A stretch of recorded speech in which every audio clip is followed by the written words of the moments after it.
오늘 순서는 우리 김홍렬 박사님께서 먼저 김철식 후보님의 정책 공보물 중심으로 해서 발제를 해주시고, 그 다음에 이세원 대표님이 이번에 당선되신 박희영 구청장 당선자의 공보물 중심으로 발표를 해주시고, 저는 이제 떨어진 박규정 씨, 박규정 전 후보님의 공보물을 중심으로 발제를 해드리도록 하겠습니다. 그 공보물 자체는 제가 화면 공유를 해드릴게요. 여기 보시면. 네네. 아직 저기 잠시만요. 네네. 네. 다 띄워주시는구나. 네네. 잠시만요. 우리 김철식 그 후보님 먼저시죠. 김철식 후보님 거를 네네. 공유를 해드렸습니다. 자, 요걸 보시면서 밑으로 네. 밑으로 하면 제가 내려드릴게요. 다음 화면. 네. 김홍렬 박사님의 발제를 먼저 듣도록 하겠습니다.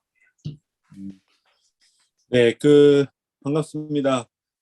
용산 정책연구소에서 이제 어떻게 보면 두 번째 이렇게 만나 뵙게 되는 거고요.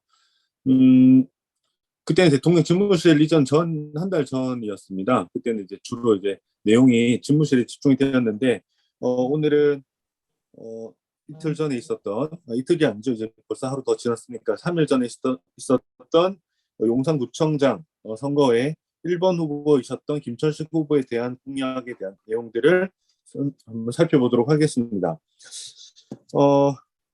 김철식 후보님은 이번 선거 때 38,000표 정도를 획득을 하셨고, 상대 박희영 후보와 한 6대4 정도로 좀 많이 좀 뒤지는 걸로 나왔는데, 제가 이제 이걸 한번 훑어보면서 김철식 후보뿐만 아니라 박희영 후보 그리고 박규정 후보 등 공약이 참 이게 어떻게 분석이 돼야 되나라고 생각할 정도로 이건 좀 뭐라 해야 되냐, 이 차별성이 좀 없다고 좀 많이 느꼈습니다. 그래서 차별성 없다는 전체적인 이야기들은 나중에 같이 한번 이야기해 보면 좋을 것 같고, 저는 이제 공보물에 해당되는 내용을 가지고 하나씩 조금 같이 살펴보겠습니다. 한 번 좀 내려야 되죠? 지금 표진데. 네.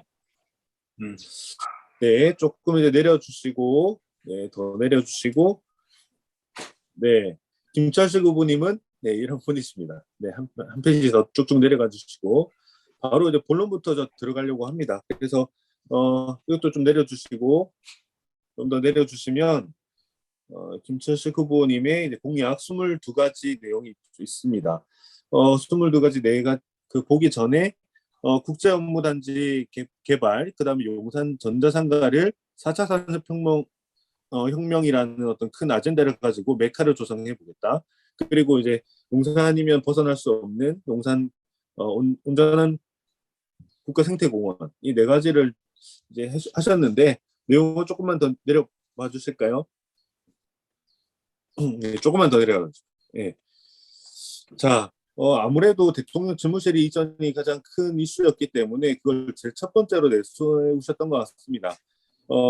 협치와 소통으로 국민들의 재산을 보호한다. 그 첫 번째가 대통령 집무실이 이전에 오므로 해서 많은 지금 현재 국민들이 피해를 보시고 있다라는 뉴스 보도도 많이 보셨을 테고, 각종 소음이나 집회로 인해서 지금 현재 거주하는 데 많이 불편이 있다라고 하는 그런 내용들에 대한 어떻게 이제 보호해 나갈 거냐, 그게 김철식 후보는 할 수 있다라는 제일 첫 번째 1번에 동그라미 1번으로 내세울 정도로 아마 가장 제일 먼저 국민들에게 어필을 하시고 싶었던 것 같습니다.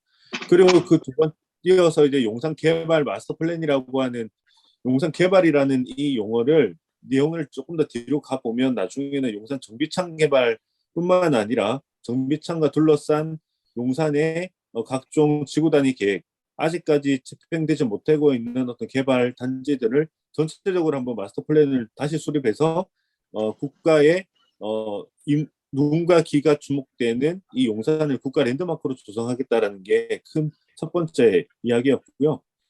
그 다음에 두 번째가 참 제가 이번 선거를 지켜보면서 그리고 참여를 하면서 재개발, 재건축, 이 내용은 차별화가 없는 모든 후보, 그 다음에 여당이든 야당이든 그냥 다 이걸 내세우고 있었습니다. 왜냐하면 지난 정부에서 부동산 정책에 가장 실패했던, 그리고 그 실패의 중심이었던 부동산 가격의 영향을 이 해결책으로 다 보고 있는 것 같았습니다. 그래서 이 내용은 뒤에 가도 조금 더 있기 때문에 자, 이번에 재건축 재개발 이런 내용이 있었다라고 생각해 주시면 되고 세 번째 이제 용산 국가공원, 그러니까 용산공원을 어떻게 운정해 조성할 거냐라는 부분입니다. 요것은 이제 뒤에 가서 더 자세히 이야기하도록 하겠습니다. 조금 더 내려주실까요? 네, 쭉쭉쭉 내려주시고 그 다음에 4번이 아까 제가 조금 전에 말씀드렸던 그 용산 개발 마스터 플랜 세워서 하겠다라는 이 내용이 1번과 4번이 연계된다고 이제 이야기를 하면 될 것 같습니다. 그리고 4번의 동그라미 2번에 되어 있는 상급 종합병원 유치는 지금 현재 용산 지역에는 예전에 중대가 동작구로 내려가기 전까지는 용산역 앞에 이제 중대병원이 하나 있었고 지금 한남동에 이제 순천향대학병원이 있는데 그 둘 중에 하나가 지금 이전을 했기 때문에 용산구와 지금까지 송정현 구청장 또 계속 이 종합병원을 용산 국제업무지구에 유치를 많이 하려고 하셨던 내용이었습니다. 그래서 그걸 그대로 이제 이어가고 있는 걸로 보여지고 그 다음에 초등학교 설치는 아마 이 국제업무지구의 초등학교 설치 어떤 전략으로 하셨는지 이건 저도 직접 후보님께 듣고 싶었던 그 내용인데 아무튼 갑자기 격에 안 맞는 동그라미 3번은 예, 좀 물음표가 아마 다 될 것 같습니다. 그리고 5번은 전자상가가 원래 예전에는 도시재생의 대상지였는데 그 아마 박원순 시장에 이제 이어서 오세훈 시장이 들어오면서 그런 어떤 도시재생이라는 패러다임이 모두 다 이제 전환이 되면서 이 4차 산업혁명 혁신의 메카로 이제 하겠다. 근데 이 부분도 나중에는 이제 정비청과 같이 묶여서 논란이 많이 생길 것 같습니다. 뭐 전자상가라고 해서 정보통신 특구로 조성을 하고 스마트 물류 기지를 조성한다. 이거는 아무래도 좀 더 많은 그 고민이 필요했던 공약이 아니었을까. 그리고 대통령 집무실이 이전해 올 때 이 스마트 관련된 디지털 정보통신 어떻게 이거를 또 막아내면서 이걸 하려고 하실 수가 있었을까? 요거는 앞으로 그 당선이 되셨던 박형 후보 공약 때도 이 내용이 있는지 없는지 한번 살펴보고 이런 것들이 용산 정책연구소에서 발표했던 이전의 다른 내용들과 한번 같이 겸해서 지켜볼 필요가 있는 공약이 아닐까라는 그런 생각을 했습니다. 그리고 마지막 6번째 일자리가 쑥쑥 늘어나는 활기찬 용산이라고 되어 있는데 아마 이거는 1번에서 5번에서 다루지 못했던 내용들을 전부 다 그냥 다 묶어서 만든 게 6번 공약이 아닐까라고 생각합니다.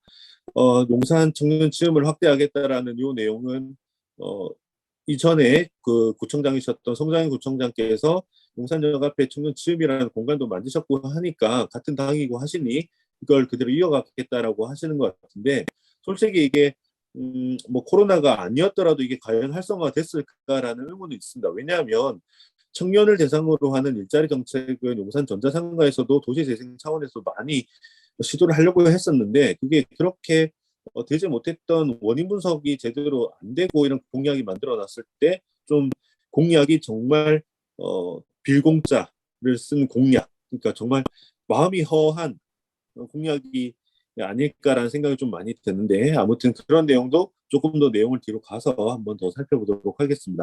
마지막 이제 용산 문화예술거리 조성이라고 하는 것은 어떻게 보면 이게 상권 활성화랑 연관이 되는 것 같지만 이게 일자리를 어떻게 쑥쑥 늘어나게 할까? 이것도 솔직히 만약에 구청장이 만약에 김철수 후보가 되셨을 때 저는 정말 궁금한 내용이 아닐 수 없었습니다. 네, 조금 더 뒤로 내용을 넘어가 보시죠. 네, 그리고 7번째 배우고 익히는 즐거움 미래교육 용산이라고 하셨습니다. 뭐 여기 산학협력대학 캠퍼스 유치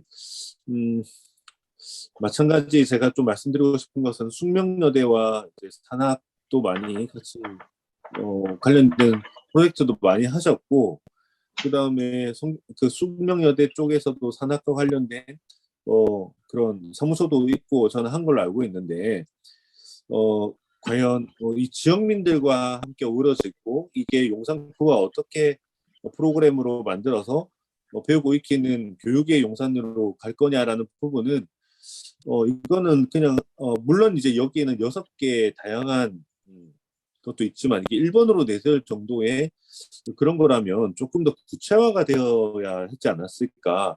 그냥 이게 지역구 내에 있는 숙명여대와 할 거냐, 아니면 산학과 연계되는 협력들의 캠퍼스를 유치할 수 있는 어떤 기본 인프라를 조성할 거냐라는 게 조금 공허하게 느껴지거나 아니면 구체화되지 못했다라고 조금 아쉬움이 많이 남는 1번의 항목이었다고 생각을 하고요. 그 다음에 동그라미 2번에 학교 노후시설 교체, 방음벽 정비. 이 부분은 뭐 제가 개인적으로 이런 말씀을 드려도 될지 모르겠지만 이번에 그 서울시 의회 선거를 조금 관여하다 보니까 이 부분은 용산구 관내에 있는 학교에 많이 필요하겠다라는 생각이 좀 들었습니다.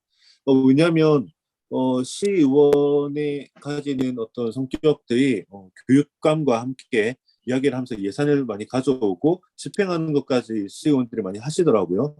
그 과정에서 학부모들을 만나봤을 때 자녀들이 다니는 학교의 노후시설과 그 다음에 의외로 또 학교 시설 내에 예전에 지금이라면 그런 학교에 그 자재들을 쓰지 않을 텐데 환경 호르몬이 좀 우려되는 그런 자재들이 아직까지 있는 뭐 그런 것들은 아마도 잘 담아주신 거 아닐까라는 좀 생각이 드는 게 동그라미 2번이었습니다. 동그라미 3번 같은 경우는 가상 증강 현실을 시스템 구축해서 체험과 창작관을 신설한다. 어떻게 보면 이게 디지털 시대에 아이들에게 교육 환경을 이렇게 제공한다는 부분은 뭐 괜찮다고 생각되지만 얼마나 이게 국민들에게 체감되고 이게 필요한 걸까라는 느낌은 좀 많이 없어 보였습니다. 그리고 동그라미 4번은 학생과 학부모와 함께하는 미래교육 프로그램 개발. 네, 제가 주변에 있는 뭐 제 친구들이나 아이들을 가진 그러니까 지금 초중고등학교를 보내고 있는 친구들만 봐도 아이들과 함께할 시간이 없대요. 왜냐하면 전부 다 사교육이라든지 아니면 조금이라도 친구들과 함께 어떤 다른 사교육을 참여를 시키지 부모가 함께하는 미래교육. 자, 이거는 어떻게 보면 지금 교육의 여건과 환경을 좀 많이 고려하지 못한 거 아닐까. 만약에 이 동그라미 4번을 제시하려면 이걸 하기 위한 사전에 공약이 하나 필요하지 않을까라는 부분이 좀 많이 생각이 좀 들었습니다.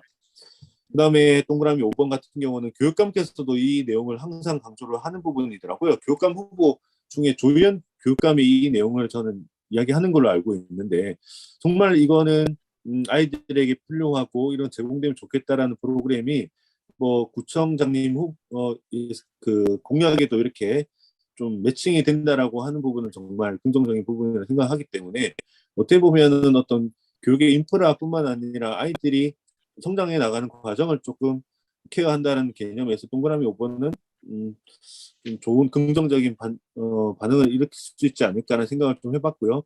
동그라미 6번 같은 경우는 용산 그 제2선거구의 노식래 의원이 한번 시범 사례를 용산구에 했었죠. 그래서 아마 이건 반응은 되게 좋았던 것 같습니다. 그래서 제가 5월, 6월 달 이렇게 좀 주민들 만나보면서 가장 긍정적인 신호가 아마 이거 동그라미 6번이었는데 이걸 조금 확대해 나가면 아마 아이들에게 안전한 도시 그다음에 그 학교 주변에 환경을 좀 정비하는 데 많이 도움이 되는 동그라미 6번 공약이었던 걸로 분석이 됩니다. 그리고 8번, 큰 8번 한번 보실까요?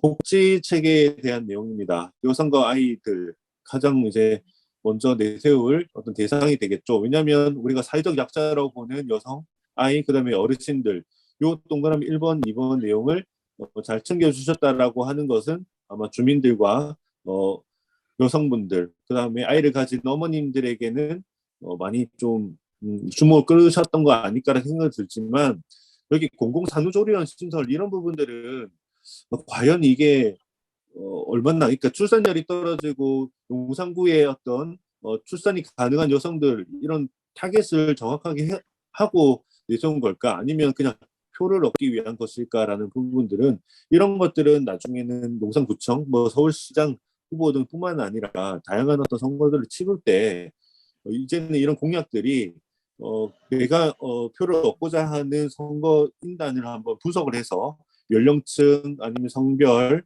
그 다음에 필요로 하는 어떤 민원들을 종합 분석을 해서 좀 넣으면 더 좋은 공약들이 만들어지지 않을까라는 생각이 1번, 2번, 3번까지 보면서 느꼈던 부분이었습니다.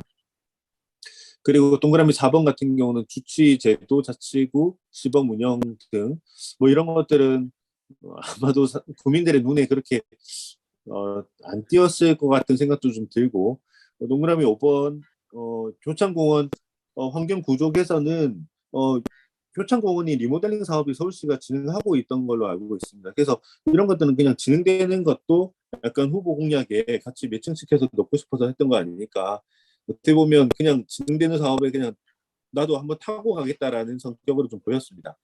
6번, 7번, 8번은 뭐 지역에 한 표라도 더 얻고자 하는 그런 공약들로 좀 보여지고요. 그 다음에 또 내용을 좀 더 내려가서 보면, 자, 9번으로 한번 가보시겠습니다. 문화도시 용산. 아마도 이 용산역 앞에 전면의 공원화와 지하화 개발 추진은 박원순 시장 때 파크웨이라고 하는 사업이 있었습니다. 용산역 앞부터 용산 미군기지가 공원화되는 지역, 특히 이제 국립중앙박물관까지 약 1.4에서 1.9km가 해당되는 긴 녹지축을 만든다라고 하는 게 지금 이 동그라미 1번 그대로 가져오신 거고요. 동그라미 2번 반려동물 테마파크 조성. 이건 그냥 우스갯소리를 하는 말입니다. 아마도 지금 윤석열 대통령이 가장 좋아하는 공약이 아니었을까. 네, 아마 집무실 앞에 나오셔가지고 용산역까지 국민들과 시민들과 만나기 위해서 반려동물과 함께 나오는 그 테마파크 조성.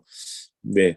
그런데 이제 반려동물과 함께하는 분들은 이걸 아마 반기는 분위기였을 것 같기도 합니다. 왜냐하면 우리가 도시 공간을 이렇게 즐기고 할 때 공원에 이제 공원뿐만 아니라 길거리에 반려동물과 함께하는 걸 많이 봤지만, 이제 공원 안에서도 그런 반려동물과 함께하는 모습들은 우리가 이런 부분들은 그냥 치부할 게 아니라 반려동물을 많이 사랑하는 분들에 대한 마음을 열어준다라고 하는 부분은 뭐 좋은 공약인 것 같기도 생각합니다. 네. 그리고 동그라미 3번 용산박물관이랑 기념관 연계 투어 프로그램은 그냥 아주 잔잔한 프로그램으로서 용산 공약에 해당될 것 같고, 10번 같은 경우가 어떻게 보면 그 1번 공약과 맞물리는 그 지점이 아닐까. 근데 이걸 왜 10번으로 하셨을까라는 생각이 좀 들었습니다. 용산 전면의 어떤 개발이 될 때 가장 먼저 검토될 부분이 사람들이 이동의 불편과 집회나 이런 것들이 생겨났을 때 다른 대중교통 수단을 이용하거나 하는 가장 중요한 핵심 포인트인데, 이걸 10번으로 가져놨다라고 하는 것은 조금 의아한 부분이었습니다. 차라리 이거를 1번과 묶어서 용산이 큰 어떤 비전으로 가고 본인 그 김철식 후보의 대안으로 이렇게 좀 제시를 했으면 뭐 되겠다 생각했는데, 이게 10번까지 사람들이 공약지를 보면서 왔을까라는 부분에서 사람들에게 어필하는 부분에 좀 이거 공약의 배치 부분은 좀 많이 아쉬웠다는 부분. 그리고 1번부터 5번까지는 솔직히 새로운 내용은 없습니다. 지금까지 모든 후보 아니면 시장 후보 공약집에서 다 나오던 내용 부분들인데 좀 많이 아쉽다는 생각이 좀 들고, 그냥 그대로 컨트롤 C, 컨트롤 V 하는 그냥 가져오는 식의 공약이 아닐까라는 생각이 좀 듭니다. 제가 근데 지금 김철수 후보의 거의 막바지 공약지까지 오고 있는데, 우리가 한번 나중에 다른 후보님들과 같이 한번 고민해봐야 될 부분이 있다면 여기서 한번 해볼 부분이 1번과 2번, 4번, 5번은 같이 조금 이야기를 해봐야 될 것 같습니다. 근데 제가 왜 2번은 조금 제외를 하냐면, 이 경부선과 경의중앙선은 용산구청장이 물론 할 수도 없고 중앙정부도 이렇게 쉽게 할 수 없습니다. 나중에 제가 뭐 기회가 또 된다면 8년 전의 기사를 그대로 한번 가져와 보겠습니다. 그걸 날짜를 제외하고 기사 제목과 내용을 한번 보시면 8년 전의 내용과 지금은 전혀 다를 바가 없다라는 거. 그래서 이거는 그냥 이 내용보다는 구청장의 공약이면 저는 1번, 4번, 5번 정도만 같이 한번 또 따로 논의해보면 어떨까 싶고요. 3번 같은 경우는 뭐 아마 이건 작은, 여기 큰 내용에 보면 좀 작은 내용이기 때문에 이건 좀 제외하더라도 1, 4, 5번은 같이 좀 이야기를 해봐야 된다라는 생각이 좀 들었습니다. 조금 더 내용을 내려가 보실까요? 네. 동별로 또 이제 이렇게 공약을 주셨는데, 아마 또 우리 앞서 보셨던 1번과 10번의 총 과제들을 지역별로 좀 이렇게 좀 구체화해서 보여줬던 것 같습니다. 물론 이제 이런 각 선거구마다 내가 해당되는 지역의 큰 열대 10대 공약에 어떤 게 해당될까라는 부분이 좀 세심하게 들어갔다라고 좀 보여지긴 하지만 저는 이제 이렇게 텍스트가 작게 들어가는 것보다 사람들에게 키워드 중심으로 어떻게 보면 이게 선거를 표를 얻기 위한 공약집이라면 이런 선거구로 구별하는 건 좋지만 그 선거구별로 만났던 사람들의 의원 이 후보님의 모습과 함께 키워드로 가면 좋지 않을까라는 그런 아쉬움에 공보물과 공약집 내용의 검토라고 좀 볼 수 있겠습니다. 그래서 좀 더 내려보자면 이게 가나다라 선거구까지 있는데 아마 라 선거구까지 앞서 봤던 10대 공약들을 좀 이렇게 쭉쭉 그 지역 선거구별로 분산해서 나눴던 걸로 이제 보였습니다. 저는 이제 시의원 선거를 치르면서도 이 내용들이 다 겹치고 겹치는 것들이라서 이게 특색이 있는 공약이 있다라고 느끼는 점은 전혀 없었다라는 생각도 들었고 또 얼마 전까지 또 공무원 신분이었기 때문에 한번 그 공무원 신분에서 또 봤어도 그냥 기존에 논의되고 있었던 것들 아니면 지금까지 진행되지 못했던 것들을 그냥 다시 공약으로 끄집어내서 나왔던 것뿐이다. 전혀 어떤 새로움과 신선함은 없었다라는 그런 것들이 저는 그냥 총평으로 내세우고 싶었고 다른 후보들 내용을 같이 한번 살펴보면서 앞으로 그러면 당선된 사람과 이 후보님들 정치를 아마 그만두실 분도 있겠지만 아마 계속 관여하시는 분들이거나 아니면 저기서 계속 활동을 하실 분들입니다. 그래서 우리 용산정책연구소에서 나오는 어떤 그런 분석들이 이분들에게도 같이 좀 잘 전달이 돼가지고 용산구의 발전에 좀 기여할 수 있는 부분의 메시지가 오늘 이 자리에 조금이라도 나오면 어떨까라는 생각이 조금 들었습니다. 제가 한 20분 정도로 소요를 했네요. 여기까지 한번 마무리를 하고 다른 후보 내용들 같이 듣고 나중에 같이 토론하도록 이렇게 하겠습니다. 네, 감사합니다. 네, 감사합니다. 수고하셨고요. 이세원 소장님, 이제 박희영 후보님 공보물 중심으로 발제해 주시면 되겠습니다. 저는요, 제가 PPT 따로 만드셨나요? 예. 근데 예, 그러면 제가 이거를 화면 공유 끌게요. 네. 준비해 주시는 동안 좀 말씀드리면 제가 카톡에 PPT 올려드린 것은 예비 후보 시절에 김철식 후보님이 또 하신 것도 올려놨으니까 예, 그런 것도 같이 좀 보시면 참고 삼으면 좋을 것 같아서 예, PPT PDF 파일 있으니까 카카오톡에서도 같이 보시면 좋겠습니다. 네, 이상입니다. 네. 잘 보이시나요? 네, 잘 보입니다. 앞서 김홍렬 박사님 발표 자료 잘 들었습니다. 어차피 나중에 우리가 후보별로 내용에 대해서 한번 검토를 해봐야 되는데 김철식 후보님 공보물을 딱 하나 지적하고 싶은 게 뭐냐면 스캔본 파일을 올렸어요. 선관위에. PDF 파일이 스캔본이에요. 나는 그걸 보면서 선관위에 올라가는 공보물은 영구적으로 기록되거든요. 계속 나와 있는데 왜 스캔본으로 올렸을까라는 생각이 들더라고요. 그래서 그거는 원본을 올렸어야 된다는 건가요? 원본? 아니요. 네, 원본이죠. 지금 박형 후보 같은 경우에는 이게 원본이에요. 이거를 프린트를 해서 인쇄물이 된 거를 스캔을 해갖고 업로드를 시켰더라고요. 근데 그거는 캠프에서 실수한 건지 아니면 선관위에서 놓친 건지 아무튼 좀 그렇습니다. 제가 그런 부분을 약간 좀 디테일하게 좀 보다 보니까 그게 보였습니다. 자, 그러면은 이번에 당선되신 박형 당선자님에 대한 공보물 하나씩 좀 검토해 보도록 하겠습니다. 저는 좀 전체적인 맥락을 앞서 발표하셨던 이제 김홍영 박사님처럼 이렇게 좀 디테일하게 들어가지는 않고요. 좀 겉에서 좀 보는 방식으로 좀 살펴봤습니다.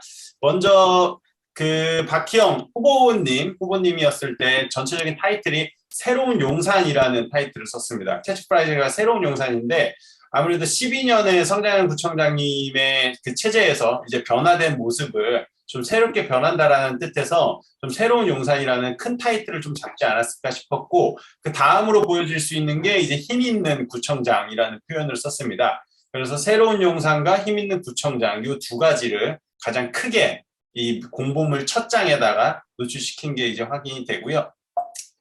다음으로 넘어가서 제가 좀 중요하게 봐야 될 부분들을 이 빨간색과 이 파란색으로 체크를 해놨어요. 그래서 먼저 이제 후보자 정배 공고 자료에 보면은 요 내용을 좀 보다가 조금 의아했던 게 뭐냐면 그 장남과 차남이 있는데 모두 병역 의무가 없는 점이 조금 의아했습니다. 그래서 왜 병역 의무가 없을까?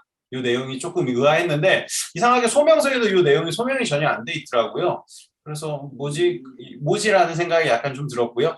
자, 그리고 이제 본론으로 들어와서 요 내용들, 이 전체적인 내용들을 좀 살펴보면은 처음으로 강하게 때리는 부분이 요겁니다. 20년 국회의원 선거와 서울시장 보궐선거, 2020년 대통령 선거를 승리로 이끌었다라는 거를 가장 강하게 어필을 하고 있고요. 그래서 이제 그 처음으로 강조되는 부분이 이제 국회의원 선거, 보궐선거, 대통령 선거를 승리로 이끌었고 이번에 이제 구청장까지 당선이 되셨으니까 2020년부터 4번의 선거를 모두 승리로 이끌었다라는 거는 이제 국힘에서 이제 가장 강조할 부분인 것 같고요. 그 다음으로 살펴봐야 될 게 이제 윤석열 대통령 집무실 이전했기 때문에 대통령과 권영세 국회의원, 오세훈 서울시장 요 3가지를 하나로 묶어서 힘 있는 구청장이 되겠다라는 거를 강조를 하고 있습니다. 그리고 더불어서 이제 용산 시대를 만들어가는 대통령 윤석열이 왔기 때문에 이거의 최대 수혜자를 용산으로 강조를 하고 있고요. 그리고 가장 큰 공약으로 볼 수 있는 용산공원과 국제업무지구 건설을 앞당기겠다. 이런 내용들이 공보문에 계속 이어집니다. 그래서 큰 타이틀은 승리와 대통령과 서울시장과 국회의원 이걸 이제 하나로 아울리는 구청장이 되겠다. 그렇기 때문에 힘이 있다라는 걸 좀 강조하는 것 같습니다. 다음으로 넘어가서 보면은 공보문의 사진을 보면은 권영세 의원 사진이 제일 많아요. 4가지가 있는데 권영세 의원과 한 사진이 2개가 들어가 있고요. 윤석열 대통령과 오세훈 서울시장 사진이 하나씩 들어가 있습니다. 저는 여기 공보물 화면에서 좀 재밌게 봤던 게 이 용산 개발 어떻게 할 것인가라는 이 토론회를 예전에 작년 12월 달에 진행을 했었는데 이 내용을 이렇게 포스터를 딱 올렸더라고요.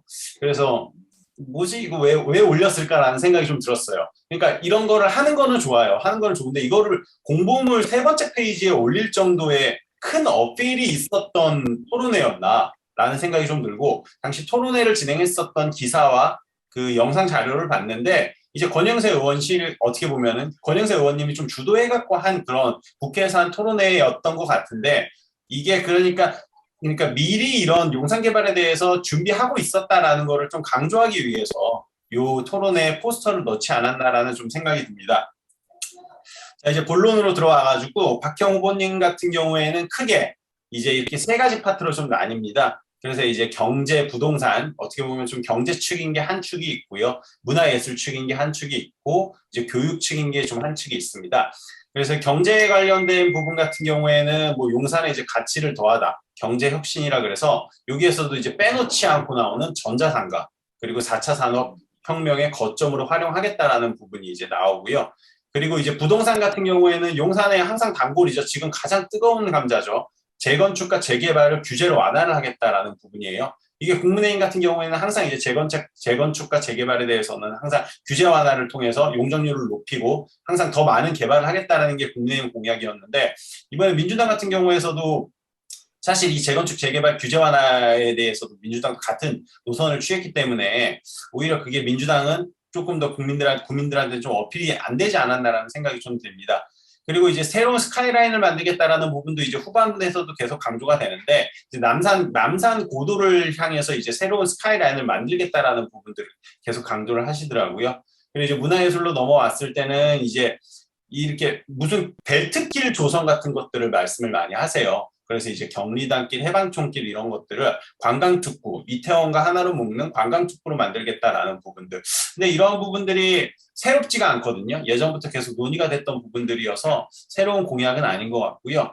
그리고 뭐 생활 플러스에 있는 내용들은 크게 뭐 이렇게 뭐 와닿지가 않는 부분이어서 따로 체크는 안 했고 이제 교육에 이제 용산구 일대 교육특구를 만들겠다라고 하는데 이거는 이제 후보님께서 토론회에서도 나와서도 이런 말씀을 좀 하셨어요. 그래서 국제고등학교를 유치시켜가지고 뭐 이제 용산의 그 부족한 학부를 채우겠다. 글로벌 인재를 양성을 하겠다라는 내용들을 계속 어필을 하셨습니다. 자, 다음으로 넘어가서 조금 많은데요. 제가 후보님의 이제 7대 프로젝트에 대해서 주요한 부분들만 좀 체크를 좀 해놨습니다.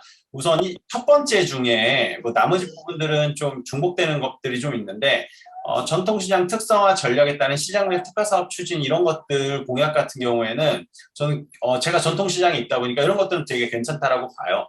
그래서 뭐 이전에도 성장현 청장님이 뭐 전통시장 활성화 쪽에 좀 많이 힘을 실어주기는 했지만 이게 잘 뭉쳐지지가 않았거든요. 그래서 이런 것들 특성화를 해가지고 용산구에 있는 소상공인 소기업들을 전통시장이랑 함께 묶어가지고 특화 사업을 추진하겠다라는 거는 이제 전통시장에 있는 상인으로서 굉장히 괜찮게 봤고요. 그리고 이제 지식산업센터 설립과 청년 취업 창업 통합 서비스 제공 뭐 이런 것들도 뭐 기존에 있는 것과 좀 비슷하게 보입니다. 그리고 이제 주거용산 같은 경우에는 재개발, 재건축 규제 완화, 뭐 국민의 의견을 적극 반영하겠다라는 내용들이고, 교육 허브 도시 용산으로 갔을 때는 아까 말씀드린 지역 명문고등학교를 육성하고 학원 특구 조성을 하고 도서관 및 어린이 도서관을 신설한다. 뭐 이런 내용인 것 같습니다.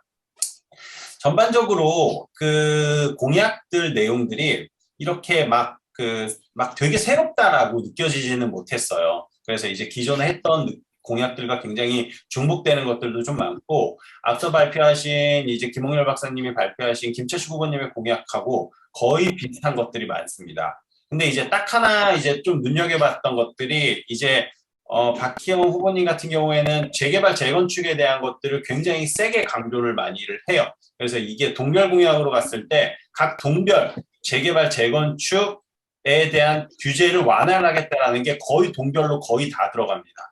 그래서 보면은 이 동별 공약으로 갔을 때 이 첫 페이지 이게 동별 공약의 딱 메인 페이지인데 좀 재밌는 게 뭐냐면 후암동인데 저 후암동 아니거든요. 저 사진 저희 용산 이가동이에요. 용산 이가동 저기 해방교회고 용산 이가동 사진을 후암동이라고 해서 넣어놨는데 이거 캠프 관계자들이 이거 반성해야 돼요. 캠프에서 어떻게 이런 부분을 놓쳐요. 네. 이렇게 해방교회가 용산 이가동에 있는데 저거를 후암동이라고 해서 넣어놓습니까? 너무 좀 급조해서 만든 건 아닌가라는 좀 생각은 좀 들고요. 그 내용들 좀 보면은 제가 이전 공보물 이전에 김경대 후보님 2018년도 자유한국당 시절에 나왔던 공보물하고 중복되는 게 거의 대다수예요. 그래서 평시에 이제 뭐 새롭게 좀 공약을 좀 고민을 조금 안 해본 게 아닌가라는 좀 아쉬움이 좀 들고요. 전체적인 내용들을 하나하나 다 열거하면 너무 많아서 이 뭐 구체적인 내용들을 다 보기에는 좀 어려울 것 같아요. 그래서 전반적인 것들이 이제 기존에 진행됐었던 것들 그리고 예전에 이제 이야기했었던 것들 유지로 쭉쭉쭉쭉 갑니다. 뭐 제가 있는 뭐 용산구 라지역 같은 경우에는 아무래도 주차 문제가 심하다 보니까 이제 각 동별 용산 이가동이라든가 이태원 이동 같은 경우에는 주차난을 해소를 하기 위한 주차 공간을 이제 계속 추가로 확보를 하겠다. 이런 내용이고요. 그리고 이제 각 동별 이제 시장을 보유하고 있는 데들은 이제 그 시장에 맞는 현대화 사업을 진행을 하겠다라는 내용들이 또 명시가 됩니다. 그래서 이런 것들이 거의 이제 비슷한 공약들이어서 이거는 다른 어떤 후보가 오든 아니면 어떤 이제 다음번에 1년 반 뒤에 국회의원 선거가 있는데 그때도 거의 좀 비슷하게 좀 활용이 좀 될 것 같습니다. 자, 다음으로 넘어가서요. 이게 마지막 페이지네요.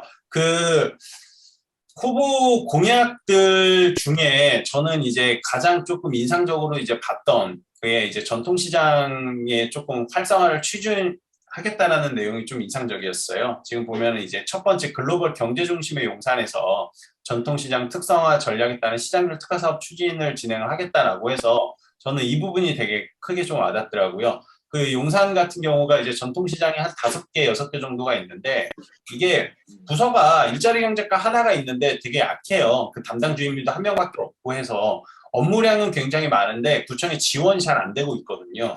그래서 만약에 이제 후보님께서 정말 이 용산에 있는 전통시장을 활성화를 시키겠다라고 하면은 우선 인력 충원부터 좀 해주셔야 되겠죠. 일자리 경제과가 너무 지금 한 사람이 일을 하고 있어서 포화 상태다 보니까. 그래서 나머지 것들이 크게 이제 뭐 막 정말 뭐가 새롭다라고 느껴지지가 않았기 때문에 뭐 이게 특별하게 뭘 콕도 집어갖고 말씀드리기는 좀 어려울 것 같은데 좀 어쨌든 당선자이기 때문에 여기에서 얼마나 많은 공약들을 실천을 할지는 이제 지켜봐야 될 문제지만 한 가지 이제 좀 아쉬웠던 부분으로 좀 말씀을 드리면은 조금 새로운 게 좀 없어서 그런 부분이 좀 아쉬웠고, 이제 평상시에 좀 미리 고민을 좀 해서 각 동별로 이제 어떠한 것들이 있었는지에 대해서 좀 더 새롭게 나올 수 있는 공약들을 좀 제시를 해줬으면 어땠을까라는 생각이 좀 듭니다. 그래서 이 공보물을 봤을 때 기억이 남는 거는 우선 윤석열 대통령이랑 대통령 직무실이랑 그리고 서울시장이랑 재건축, 재개발 딱 요 정도였던 것 같습니다. 그래서 디테일한 세부적인 공약들은 2018년도에 공보물에 있었던 내용과 거의 일맥상통하고 지난번 권영세 권영세 국회의원 공보물에 있었던 것과 거의 비슷한 공약이었던 것 같습니다. 이상으로 발표 마치겠습니다. 네, 감사합니다. 저 이제 마지막으로 제 거 발표를 하면 되겠네요. 그 사이에 우리 노윤아 국장님 들어오셨습니다. 반갑습니다. 저는 이제 박규정이라는 후보인데, 뭐 이분은 아마 여러분들이 뭐 저보다도 잘 아시겠죠. 맨 마지막 장부터 일단 보여드리면, 이 양반이 누구냐? 경북 상주 출신이고 단국대 경제학과를 졸업하셨어요. 이번에 나온 구청장 후보 3명이 김철식 후보님은 광운대 출신이시고 특전사 출신이더라고요. 특전사 중사제대. 그리고 이제 아까 방금 전에 한 박희영 후보님은 이화여대 출신이고 이대 나온 여자인 거죠. 그다음에 박규정 후보님은 단국대 경제학과인데 알다시피 단국대가 한남동에 있었잖아요. 아마 이분이 다니실 때는 한남동에 있었을 거예요, 단국대가. 그래서 아마 이 지역 주민들이 좀 친숙한 단국대를 나왔다는 걸 이렇게 또 표시를 하신 것 같습니다. 그래서 서울대 대학원 나오고 뭐 하신 분인가 했더니 기업 카미정보통신이라는 거에 대표이사를 하셨고 코오롱 맥슨전자 기획조정실에 근무했다는 거 보니까 회사원이었어.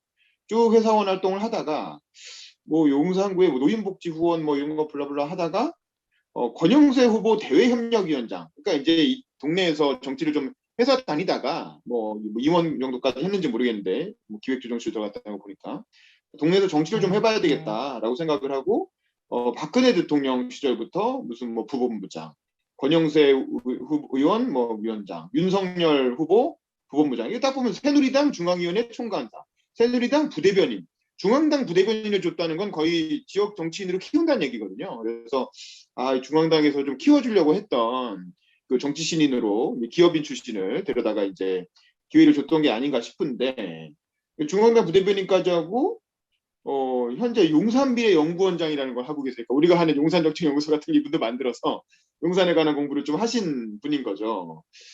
근데 이제 이게 색깔도 빨간색이고 보면 이제 주로 다 새누리당 계열이잖아요. 근데 이분이 무소속으로 나왔다는 건 뭐겠습니까?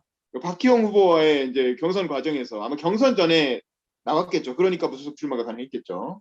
뭔가 이게 권영세 의원이 자기들 선거 때 써먹기만 하고 실제로는 이제 공천을 안 줄 것 같은 느낌이 드니까 냉큼 탈당을 해서 무소속으로 나오셨던 것 같아요. 그래서 이름이 규정이라 규정대로 잘하겠다라고 하는 걸 이제 내세우셨습니다. 자, 맨 앞으로 다시 넘어가서 이제 공약들을 한번 살펴보겠습니다. 이분은 제목 이름이 규정이라 규정대로라는 슬로건을 내세우셨고요. 재밌죠? 용산특별구 미래빛, 색깔은 빨간색. 뭐 정보자료에 보면은 뭐 특별한 게 없네요. 그냥 본인은 육군 하사로 만기 제대하셨고 부사관 출신이네요, 이분도. 그리고 아들이 없는 모양입니다. 배우자도 없고 아들도 없고. 배우자는 당연히 여자니까. 그 정권 교체, 뛰어난 생활 미천 현장 규야. 자기가 12년간 용산에서 뭔가 활동했다라는 거를 강조를 하고 계세요. 아마 12년 전부터 이제 정치를 하려고 용산 쪽에 와서 활동을 시작하시는 것 같아요. 근데 12년간 무슨 활동을 했는지는 뭐 자세히 써놓지는 않았습니다. 그냥 뭐 자기가 이런저런 뭐 생활 밀착형 현장을 해왔다 뭐라고만 얘기하시고요. 그러면서 주민제일의 용산구청장이 되겠다라는 걸 이제 주민제일이란 말은 아마 정당이 아니라 주민을 앞세우겠다 뭐 이런 뜻인 것 같고 그만큼 이제 무소속이라는 점을 어필을 한 거겠죠. 그리고 이제 원칙이 바로 주민제일주의다. 그러면서 용산 주민들의 일자리 문제를 해결하겠다. 맞춤형 복지 인프라를 추진하겠다라고 해서 이제 짜잘한 공약들 밑에 붙어 있고 맞벌이 부부를 위한 맞춤형 육아존을 구축하겠다. 여기도 용산구립 산후조리원 설치 추진이 들어가 있죠. 김철식 후보님 공약하고 겹치는 부분이고 또 범죄 없는 용산 만들기 프로젝트를 실시하겠다는 건데 구체적인 내용은 없네요. 제목만 특권이 들어있고 용산 재난 컨트롤 타워를 구축하겠다. 라고 하면서 찾아가는 재난안전 교육을 실시하겠다. 잘 제목과 내용이 맞는지 모르겠고 민관 상호협력 안전 용산 프로젝트를 하겠다. 그러면서 뭐 안전 진단을 하고 뭐 블라블라. 자 봅시다. 그 다음에 이제 원칙들은 용산제일. 첫 번째는 주민제일주의, 두 번째는 용산제일주의입니다. 그래서 누구나 살고 싶은 도시를 만들겠다라고 하면서 난개발이 아닌 주민 밀착형 개발, 또 국제업무지구 원활하게 관철, 원안관철, 또 용산공업 세계적 브랜드, 이것도 뭐 다 공통되는 공약이죠. 또 경부선 지하화 뭐 당연한 일이고, 중대병원 부지에 종합병원 유치한다는 건 우리가 그때 용산 그 역사박물관 갔을 때 거기가 옛날에 중대병원이었다고 했잖아요. 근데 앞에 있는 용산박물관이 만들어져 있고 뒤쪽이 비어 있잖아요. 지금 그 맹지로 비어 있는데 그 부분을 이제 종합병원을, 원래 병원이 있던 곳이니까 병원을 유치하겠다, 그 얘기인 것 같고, 이것도 뭐 역시 다른 후보들도 뭐 하면 좋은 거죠. 다들 동의하는 공약인 것 같고, 현장 제일주의, 그러면서 도시 혁신 경제 개발로 발빠른 주거 장변하겠다. 뭐 코로나19 빠르게 회복하겠다. 미래세대 교육 환경 조성하겠다. 뭐 무슨 뭐 국적으로 유치하겠다 이런 내용은 없네요. 그다음에 고령화 저출산 대책을 마련하겠다.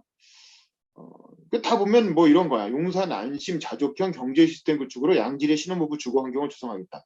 뭐 말은 좋은데 어떻게 하겠다라는 구체적인 프로그램이 좀 나왔어야 되는데, 전체적으로 보면 다 이렇게 좋은 말들이에요. 철저하고 공평한 인사정책으로 공무원 인사 문제 해소하겠다. 철저하고 공평한 인사정책 어떻게 하겠다는 겁니까? 네, 이런 것들이 그냥 내가 하면 괜찮다, 뭐 약간 이런 느낌이어서 좀 아쉽네요. 그다음에 이제 크게 보면 지역개발 공약은 이제 세 가지. 용산 정비창 국제업무지구를 원하는 대로 재추진하겠다. 이건 아마 민주당 쪽에서 자꾸 여기다가 뭐 이렇게 임대주택 짓겠다 이런 얘기 하니까 그렇게 안 하고 원하는 대로 하겠다 이런 얘기인 것 같고, 용산 지역경제 자족형 기반 조성, 그것도 뭐 마찬가지. 도시환경 개선, 재개발, 재건축, 리모델링.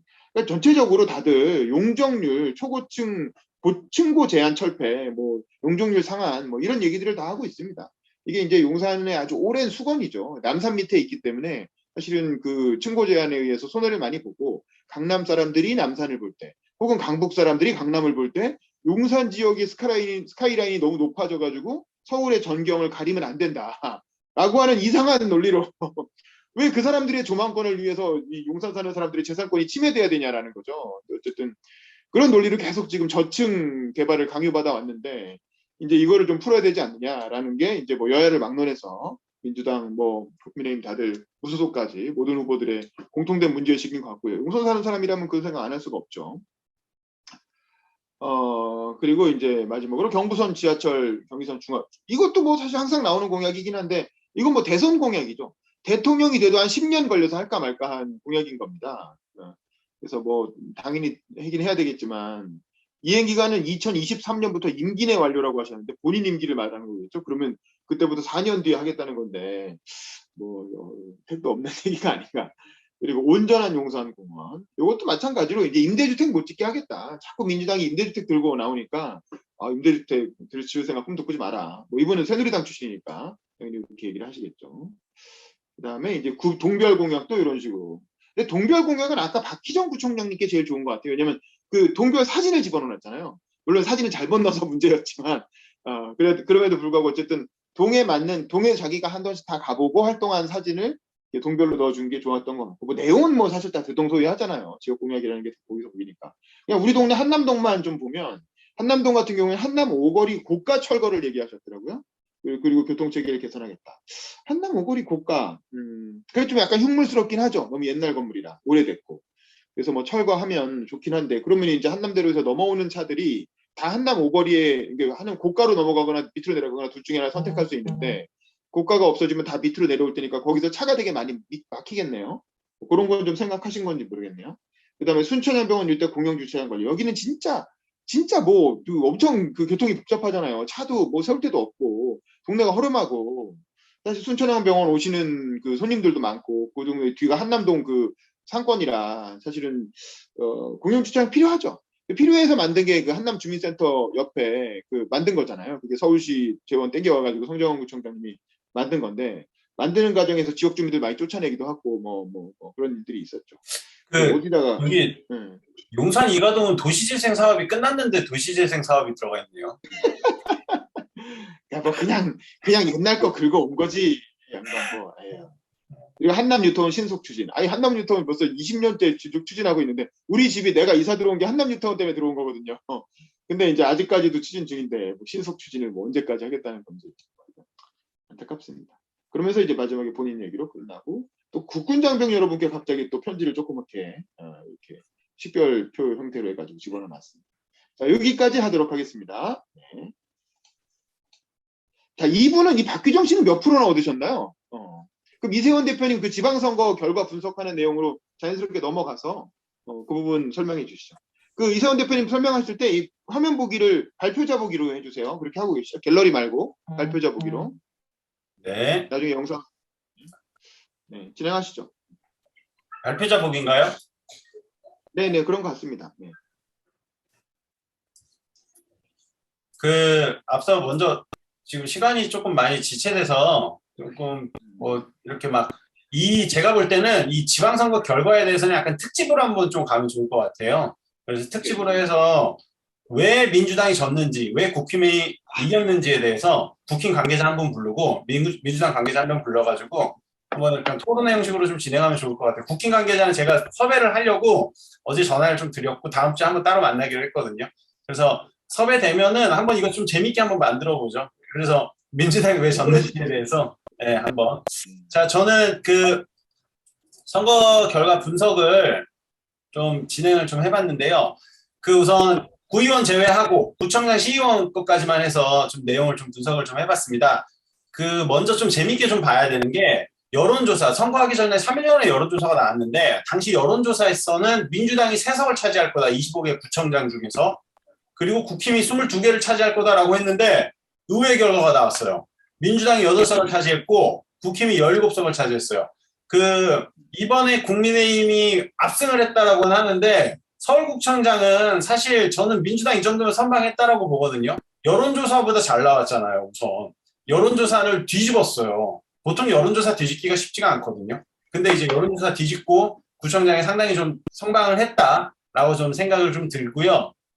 그리고 지금 거의 다 흐름대로 갔어요. 거의 다 이제 흐름대로 갔고 이제 여기는 안 되겠지라고 생각하는 데는 안 됐고 그리고 이제 전반적으로 평균치는 거의 다 이제 국민의힘 쪽으로 좀 넘어간 게 이제 확인이 좀 됩니다. 그래서 판세를 좀 보면은 재밌는 게 한강 벨트 라인은 다 국민의힘이 가져왔어요. 성동만 빼고.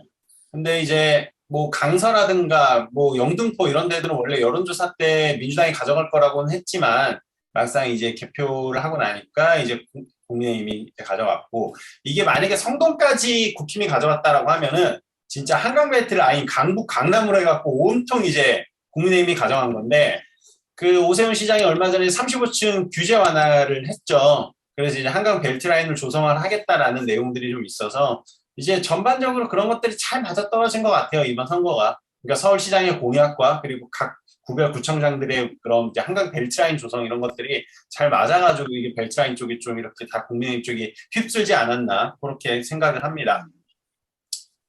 자 이제 용산구청장 후보에 대해서 이제 동별 득표수별로 이제 우세했었던 데와 열세했던 데를 좀 표시를 좀 해봤습니다. 그래서 파란색이 이제 우세했었던 데고 그리고 이제 빨간색 같은 경우가 국힘에서 이제 좀 우세했었던 데인데 지금 보면은 이게 재밌는 게 제가 이번에 느낀 게 뭐냐면 후보에 그게 없어요. 그러니까 후보에 이때 후반에서 더 말씀을 드리겠지만 후보의 역량이 느껴지지가 않았어요. 그러니까 이 표가 거의 비슷하게 흘러가요. 그러니까 특정 후보가 엄청 잘해가지고 이 후보한테는 여기에서 구청장은 표를 못 얻어서 이 후보는 근데 표를 엄청 많이 얻었다 이런 것도 없고 반대로 이 후보는 엄청 적게 얻었는데 저 사람은 엄청 많이 얻었다 이런 것도 없었어요. 다 흐름대로 가더라고요. 그래서 지금 보면은 김철식 후보 같은 경우에는 후암동이랑 용산 이가동, 청파동에서는 그래도 좀 우세했습니다. 지금 보면은 후암동 같은 경우에는 김철식 후보가 3,127표를 얻었고 박형 후보가 3,335표를 얻었어요. 그래서 다른 지역에 비해서는 굉장히 좀 비등비등한 모습을 좀 보이고요. 용산 이가동 같은 경우에도 김철식 후보가 1,762표를 얻었고 박형 후보가 1,949표를 얻어서 어떻게 보면 한 180표? 한 이 정도? 큰 차이가 좀 안 나는 게 확인이 됩니다. 청파동도 마찬가지인 게 청파동은 근데 김철식 후보가 이겼어요. 그래서 김철식 후보가 3,427표로 이겼고 박형 후보가 3,492표를 얻었습니다. 김철식 후보님이 원래 구의원이었을 때 용산구 다선거구였죠. 다선거구가 이제 이촌 1동, 이촌 2동이 있는 그런 지역인데 지금 보면은 이촌 1, 2동 같은 경우에도 김철식 후보님이 그쪽에서 이제 3선을 했지만도 차이가 굉장히 좀 큰 게 좀 확인이 됩니다. 아이고 많이 차이나네. 네, 지금 이촌 1동 같은 경우에는 뭐 차이가 굉장히 좀 많이 나죠. 2,468표 대 9,100표. 9천. 이게 어떻게 보면 그 지역 구의원이었기 때문에 그 지역 구민들한테는 가장 좀 많이 알려져 있었을 텐데 불구하고 그 후보의 경쟁력이라는 게 상당히 좀 아쉽다라는 게 좀 느껴지고요. 네. 지금 뭐 다른 동도 여기도 보면 다 국민의힘이 휩쓸었습니다. 그래서 굉장히 큰 차이를 냈어요. 그래서 뭐 좀 인정하기 싫지만 굉장히 크게 차이를 내면서 좀 선거를 좀 치렀다라고 좀 보여지고요. 제가 궁금해가지고 그래서 지난번에 지난 7대 지선 때 이촌동이 어땠을까라는 자료를 좀 가지고 왔는데 뭐 이때도 사실 지금과처럼 크게 지지는 않았어요. 근데 이제 2018년도 같은 경우에는 워낙 이제 탄핵 이후에 치러진 지방선거였기 때문에 워낙 민주당 바람이 강세여서 이때는 이제 다선거구였지만 김철식 후보님이 이제 1등으로 당선이 됐거든요. 구의원 2명 뽑는 것 중에 이제 당시 자유한국당의 고진석 후보를 거의 2천여 표 차 앞선 걸로 해서 1등으로 당선이 됐고 지금 보면 이촌 1동을 제외하고는 그래도 전부 이겼죠. 그래서 전부 이겼는데도 불구하고 이번에 선거에서 나온 표심을 좀 보면은 전혀 이런 것들이 좀 반영되지가 않았다라는 게 좀 느껴지더라고요. 그래서 저는 이번에 좀 재밌게 봤던 게 그래도 이촌동은 그래도 이쪽에서 12년 동안 의정 활동을 하셨기 때문에 어느 정도는 조금은 그래도 나오진 않았을까라는 생각을 했는데 좀 전혀 그런 게 없어서 좀 의아했습니다. 그래서 이제 효과는 시의원 없었다. 예. 이제 시의원으로 넘어오면은 2명의 시의원이 모두 국민의힘이 가져갔습니다. 이제 하나는 김용호 후보님 그리고 이제 또 하나는 최유희 후보님인데 우선 김용호 후보님 같은 경우에는 용산구에서 소상공인 연합회 이사장을 또 하고 계셔서 평상시에 이제 용산구에 있는 소상공인들에 대한 것들을 많이 좀 추진을 했었는데 최유희 후보님 같은 경우에는 정보가 전혀 없어요. 그래서 이전에 서초구에서 자유한국당 시절 때 서초 구의원을 한번 하셨던 게 한 번 있으시더라고요. 2012년도인가 한 요맘때, 7대는 아니고 6대 때 하셨던 것 같아요. 그래서 어떤 연고 때문에 용산으로 오신지는 아직까지는 좀 확인이 좀 안 됩니다. 우선 김용호 후보님 거 먼저 보고 가면은 강남 3구를 제외하고 최다 득표예요. 그 강남 3구야 뭐 워낙 몰표니까 거기를 제외하고 60.89%라는 거는 굉장히 큰 득표율을 좀 차지를 좀 했습니다. 그리고 이제 최유희 후보 같은 경우에도 굉장히 높죠. 57.89%로 이제 두 후보 다 굉장히 좀 높은 득표율을 좀 받았습니다. 그래서 득표율 받은 것들을 좀 꼼꼼하게 좀 살펴보면 먼저 1선거구입니다.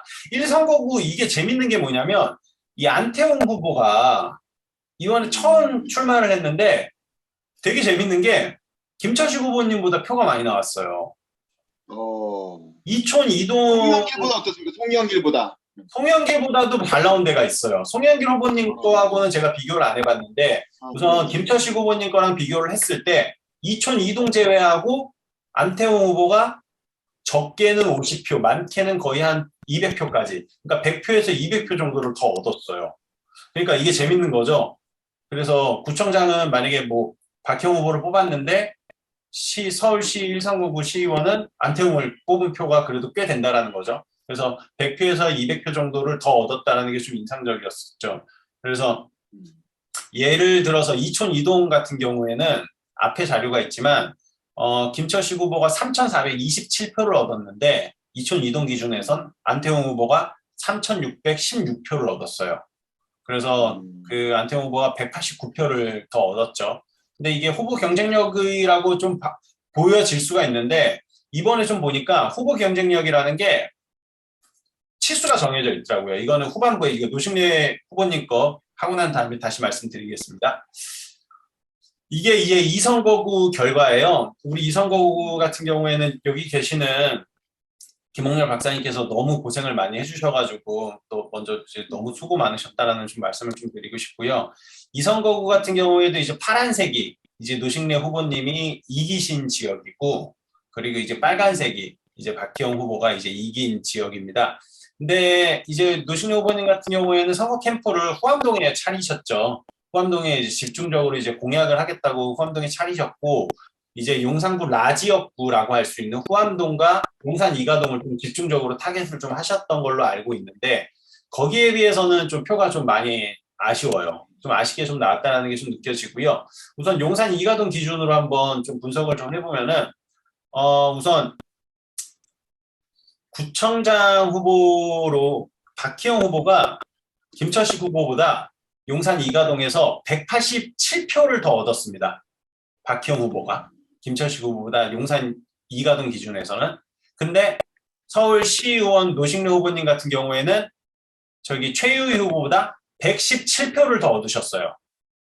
117표를. 그러니까 이제 여기도 안태홍 후보랑 마찬가지예요. 후보 경쟁력으로 표를 더 가지고 오시기는 했는데 그 수치가 안태홍 후보와 마찬가지로 100에서 200 언저리 좀 내외인 게 좀 확인이 되고요. 집중적으로 공약을 하셨던 후암동 같은 경우에도 박희영 후보가 후암동에서 208표를 더 얻었어요. 그러니까 208표를 김철식 후보보다 더 많이 얻었는데 이제 노식래 후보 같은 경우에는 최유희 후보보다 196표를 더 얻었죠. 그래서 사실 후암동과 용산 이가동이 민주당 색이 굉장히 센 지역입니다. 거의 이제 이 앞선의 제7대 지방선거에서는 거의 몰표가 나올 정도로 굉장히 센 지역이었었는데 불구하고 굉장히 많이 잡혔죠. 그래서 이제 굉장히 많이 좀 따라잡혔다라는 게 좀 느껴지고요. 용산 이가동 같은 경우에는 우선은 아직까지는 민주당이 강세예요. 지금 보면은 이 전에 구청장도 그렇고 이 시의원도 그렇고 민주당이 굉장히 좀 강세인데 아무래도 지역적인 특색이 용산 이가동이 좀 있는 것 같아요. 이 재개발 재건축을 할 수 없는 지역이다 보니까 이거를 요구하기도 힘든 지역이거든요. 남산 바로 고도 제한이 걸려있기 때문에. 근데 이게 언젠간 뭔가 재개발에 대한 규제 완화가 되면 언제 이게 또 그 국민의힘 쪽으로 쏠릴지 모른단 말이죠. 그래서 아직까지는 민주당 세가 좀 강한 지역이기 거에 반해서 표가 굉장히 좀 아쉽게 나왔다. 그래서 제가 이번에 좀 전체적인 내용을 좀 분석을 해보니까 안태홍 후보님도 그렇고 노식래 후보님도 그렇고 후보 경쟁력을 굉장히 좀 집중해서 봤는데 거의 적게는 100표, 많게는 한 2, 300표 정도가 후보의 경쟁력으로서 이번에 좀 평가가 됐다. 근데 이제 그게 단순히 후보 자체로 놓고 보기에는 좀 어렵지만 전체적인 선거의 방향이 후보의 경쟁력을 그냥 눌러버린다라는 게 이 표로 완전히 확인이 됐죠. 그래서 지역에서 정말 뭐 오래 활동을 하건 적게 활동하건 후보의 경쟁력은 팩트가 100에서 300표 이내가 이게 결과로서 분석된 좀 팩트인 것 같습니다. 그래서 그 후보 이번 지방선거 결과에 대한 분석은 한 이 정도로 좀 마무리하고요. 이 조금 더 빌드업을 시켜가지고 조금 더 구체적으로 이제 구청장과 시의원과 구의원까지 해서 한번 특집으로 해가지고 국민의힘과 민주당과 한번 후보 각자 이렇게 한번 패널 한 분씩 모셔가지고 한번 토론회를 진행을 해보면 좋을 것 같습니다. 네, 이상 발표 마치겠습니다. 네, 화면 공유 꺼주세요. 네, 고생하셨습니다. 그러면 오늘 들으신 분들 소감 좀 나누고 마치도록 하죠. 우리 김경욱 센터장님 음소거 키시고 오늘 이제 세 분의 정책 발표 들으시고 선거 결과까지 보셨는데 어떠셨는지 소감 좀 얘기해 주십시오. 네, 뭐 소감은 뭐 그냥 결과로서 다 증명이 된 것 같고요. 그래서 뭐 그것에 대한 뭐 특별한 소감은 그렇고 아까 뭐 그 말씀하시는 것 중에 몇 가지가 있어서 제가 조금만 이렇게 언급하고 싶은 것들이 좀 있어서요.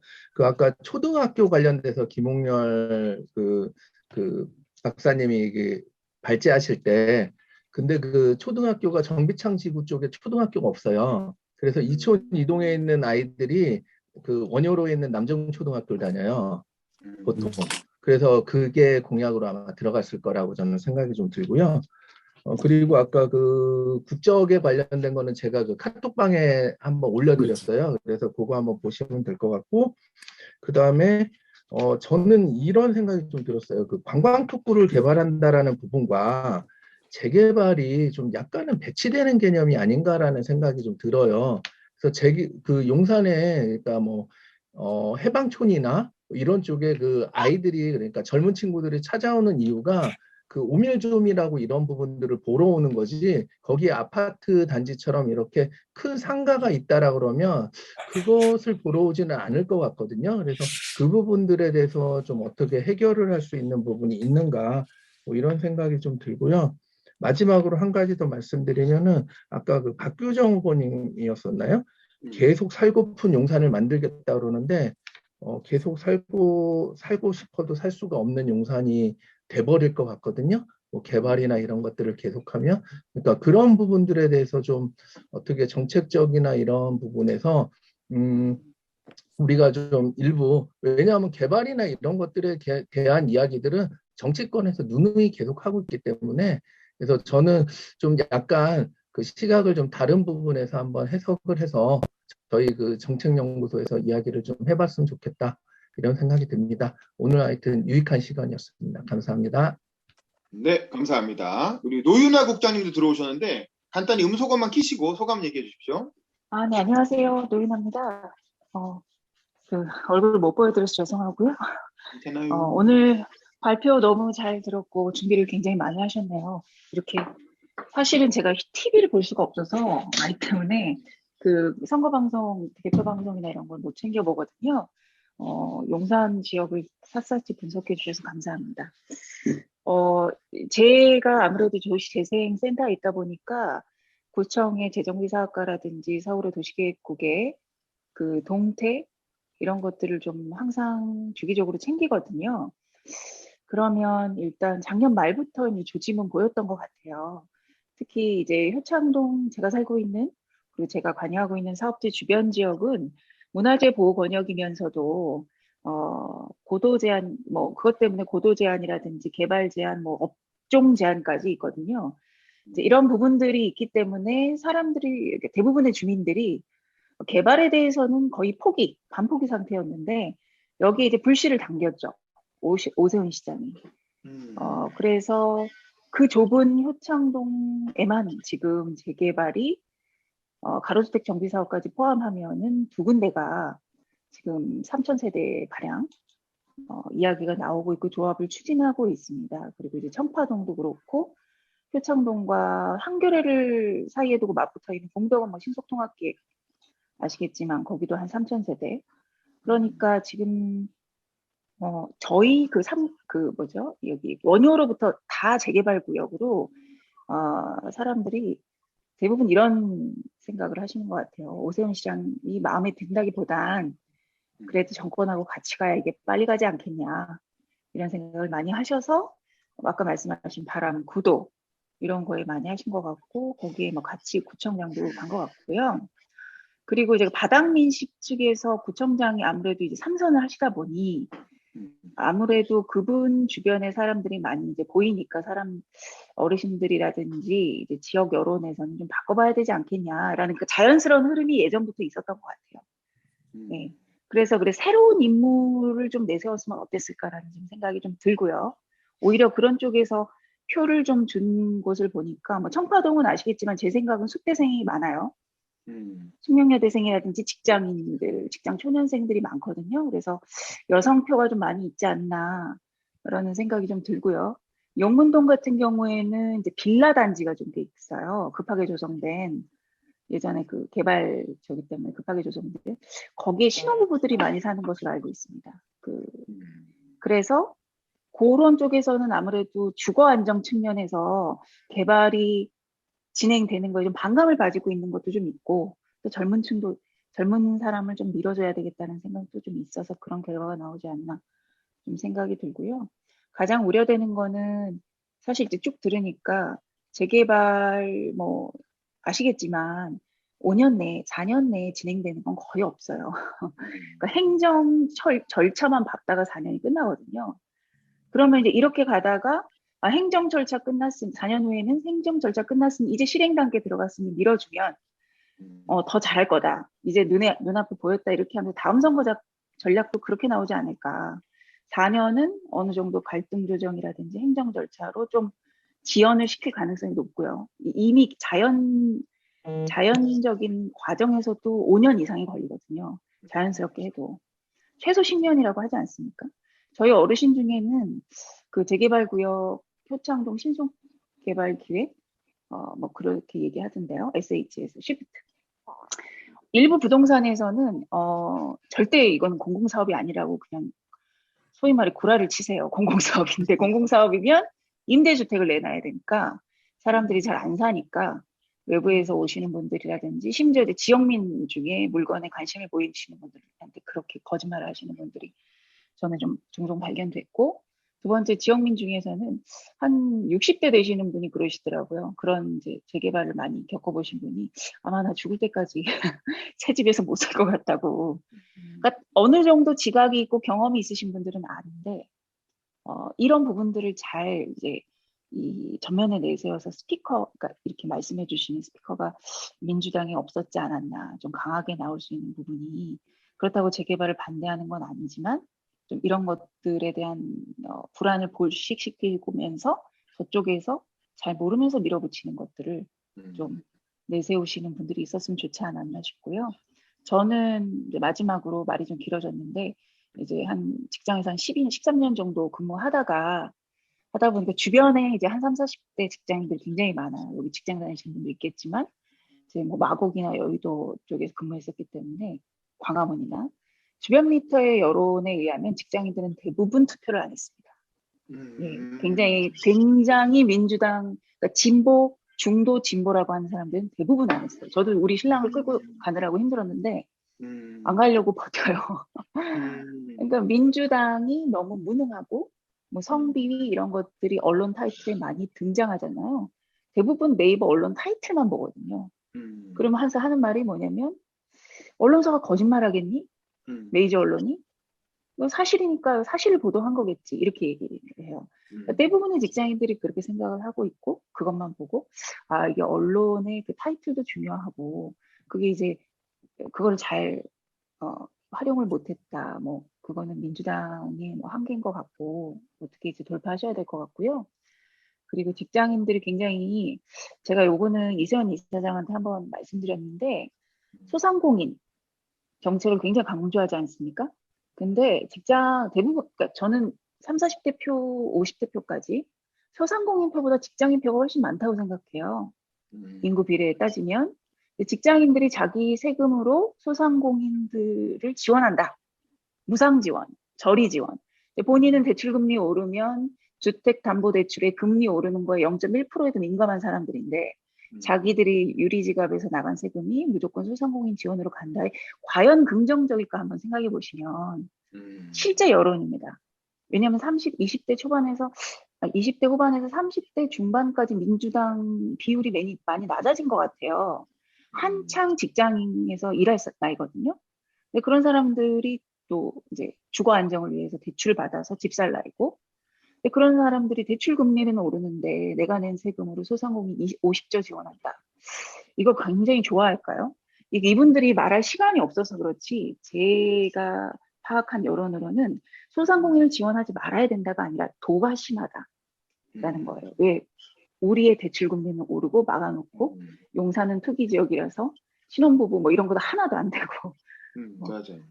네, 이런 서울은 대부분 투기 지역이시니까 심지어는 아이 셋을 낳고 동탄에서 분양받기 위해서 아이 셋을 낳고 하는 허다해요 주변에. 그러니까 이런 사람들의 심리를 헤아리지 못했다. 그러니까 이 보이지 않는 다수의 표, 직장인 표도 좀 고려하는 그런 정책을 내세워야 직장인이 공감을 합니다. 직장인이 가장 민주당 편에 가깝거든요. 국힘보다는. 내 생애 최초로 빨간당을 찍었다라는 사람도 주변에 많았어요. 너무 찍기 싫은데. 그러니까 그런 부분을 잘 한번 생각해 보시면 좋을 것 같고, 저는 지역 사회 사업을 하면서는 지역의 목소리가 참 이 직장인들의 목소리가 굉장히 많이 다르다라는 걸 느꼈어요. 그래서 참 정치하시는 분은 힘들겠다. 그리고 하지만 대다수의 표나 이제 앞으로의 표를 생각하면 전략을 잘 짜셔야겠다는 생각 들고요. 그 다음에 아까 마지막이라고 했는데 도시재생이라든지 이런 박원순 시장 지우개에 이미 나서고 있고, 네, 그렇기 때문에 이런 것들을 사수하기보다는 이 흐름에서 어떻게 맞춰나갈 것인지를 잘 생각해 봐야 될 것 같습니다. 저희도 고민하고 있어요. 사실 저희 독립공원 사업이나 이런 것 권영세 의원이나 박희영 구청장 이번 되신 분 또 똑같이 넣어놨어요. 근데 진행은 안 된다. 이건 무슨 얘기냐면 진행 안 시키면 그만이거든요. 행정 절차로.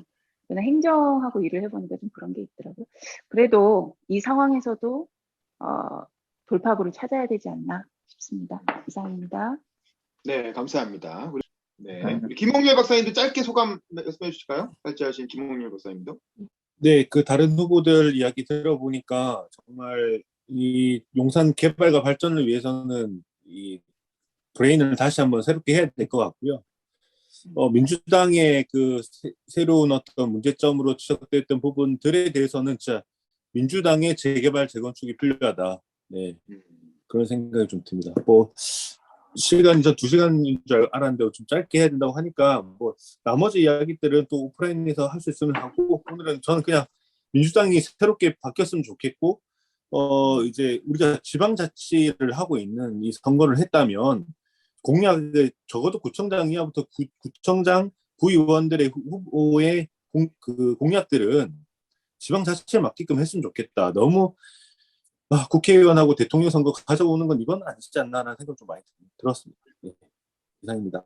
맞습니다. 자, 이세원 소장님도 살짝 추가 소감 얘기해 주시죠. 예, 오늘 뭐 다들 준비해 주시느라 너무 고생 많으셨고요. 오늘 태영이 형, 오랜만에 뵈서 정말 반가웠습니다. 노현호 국장님도 말씀 잘 들었고요. 짧게 하나 말씀드리면, 지금 용산 여의도에 민주연구원이 있듯이 용산에는 용산정책연구소를 좀 키워봤으면 합니다.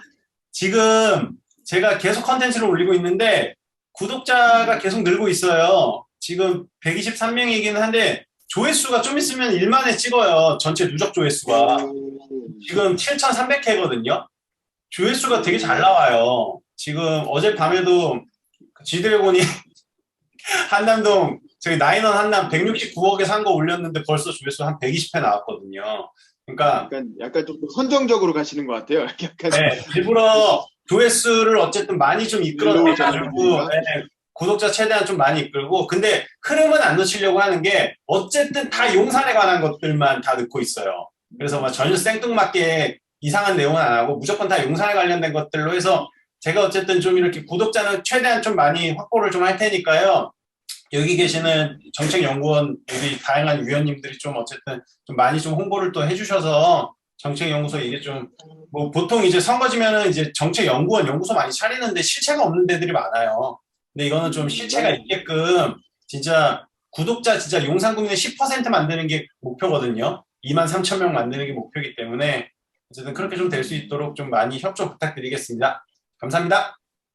네, 너무 훌륭하십니다. 네네, 저도 오랜만에 이거를 들여다봤는데, 그러니까 이게 특히 지방선거도 그렇고 총선도 그렇고 지역 공약이라는 게 개발 바람이 불 때가 있고 도시재생 바람이 불 때가 있는 것 같아요. 근데 이제 박원순 시장이 지난 10년간 서울시장을 하면서 도시재생이라는 큰 아젠다를 가지고 10년을 끌어왔고, 그게 이제 뭐 자치센터 같은 게 많이 생기는 것도 됐는데, 사실은 오세훈 시장은 이제 뉴타운 공약을 남발을 해서 굉장히 2008년 총선 때 재미를 봤지만 그 이후에 엄청난 전세난을 불러왔거든요. 그래서 사실은 지금은 이제 개발의 시대죠. 사실 10년의 박원순 시대가 끝나고 다시 개발의 시대가 돌아왔는데, 그러니까 너도 나도 개발 공약을 하고 민주당도 역시 차별성 없이 개발 공약 위주로 갔던 거죠. 근데 그건 좀 이제 개발 공약하면 주민들은 쫓겨나거든요. 사실 대부분 가난한 주민들은 쫓겨나는 거예요. 그리고 주민이 이제 바뀌는 거예요. 용산이란 지역은 남지만 주민이 부자 주민으로 바뀌는 거거든. 그래서